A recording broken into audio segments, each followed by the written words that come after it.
Oh man, a pandemic. Like, who would have thought that this was going to be what a year was going to turn into? And who knows for how long?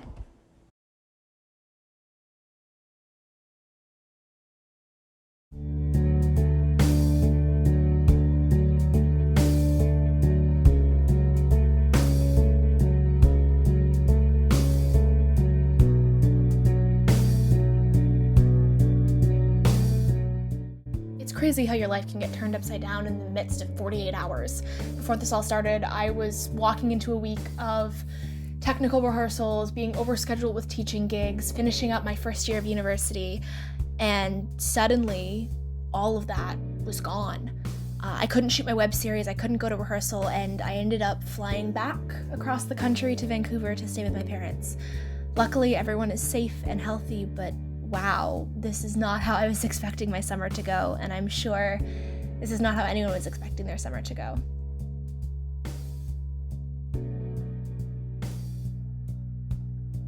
Living in quarantine is not easy, but in times like this, we have to remember the positives. Instead of being alone in my college apartment, I'm able to spend quality time with my family. I can't physically see my friends, but technology allows us to at least see each other's faces through video calling. The world is in a tight spot, but this isn't the first time an event has stopped the world from moving. We should take this time to stop and smell the flowers before we go back to our busy lives.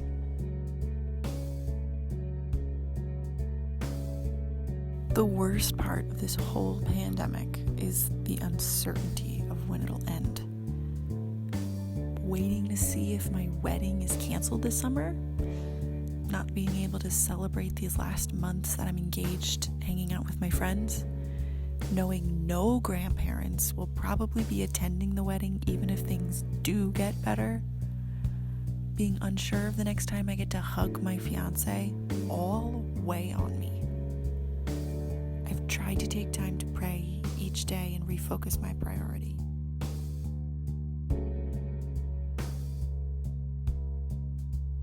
Honestly, the most frustrating part about it is just having to do school from home. So many teachers have just been giving so much more work than they would, and there's just so many distractions at home, and sometimes it's just hard to find the motivation after just being here every day. But we can only hope for the best. It's crazy how this has affected everyone's lives, even taken some, you know?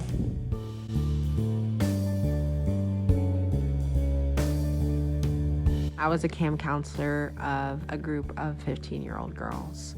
I always was like, oh my God, 2020, the year that my girls graduate. And it has just been so disheartening to see this group of seniors that I was so excited about graduating from high school and not seeing their prom pictures, and just feeling so sorry for them because I understand that these are major milestones in their life. It's been crazy. My heart goes out to you, the class of 2020. Whether it be college or high school.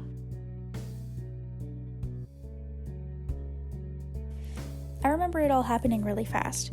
Within 1 week, I was unemployed by all 3 of my jobs. All of my college courses were going to be online for the rest of the semester. They canceled my graduation, and I packed a bag, got on a bus, and went home. All of these things that you plan for a really long time or you save up money for are all of a sudden not possible.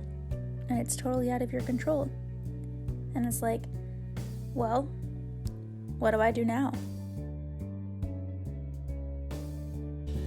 I was working on board the Disney Dream, which is a Disney cruise ship. Right around the time that the quarantine began, there was just that ban on sailing. Luckily, I was able to get off in time to get home to my family, but not everybody was that lucky. There are still a lot of crew members stuck on the ship and stuck on days at sea. But it's a big question of, what's next? When will sailings resume? When will performances begin for actors again? And, where to look and what that's going to look like.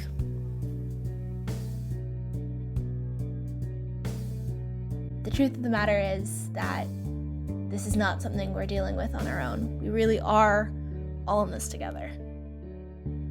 We will get through this. And even though we may feel it, we're not alone.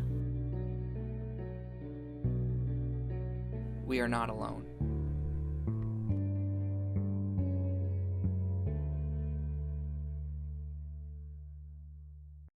Eventually, we'll be able to go out and see our friends and family again. Hopefully, you know?